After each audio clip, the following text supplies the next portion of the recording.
sokoramari unogara kuti kana zvakakona zvasvika azvisakakona zvinoonekwa pane kutaramuka iri kudawo Mwari amangwanani aparure denga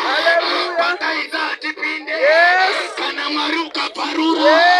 atinopinda pakaita atiende kana Mwari ukaparura atinoenda paipi shoko raMwari roti naJehovha atinobaba hondo kana pari panzvimbo ino tauya kuna Jehovha anoti nemuimbi wekwedu kana zita rake rikadanwa atisiye takadaro kana tikaimba denga ngariparuke kana tikanamata denga ngariparuke tikaprofita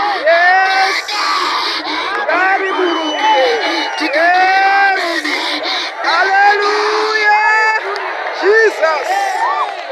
Mwari ndakambona mata ndikambona mata patikana rimangwana nyangu itaendenga rekuparura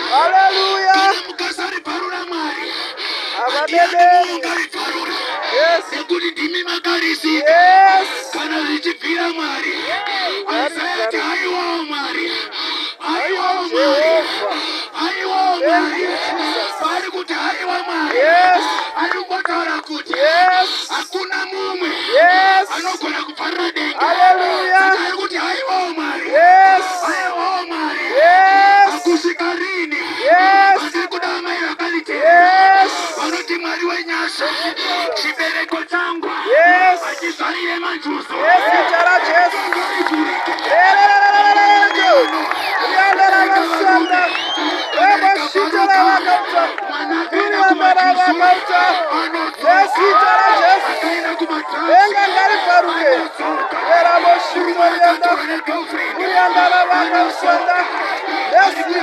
Yes,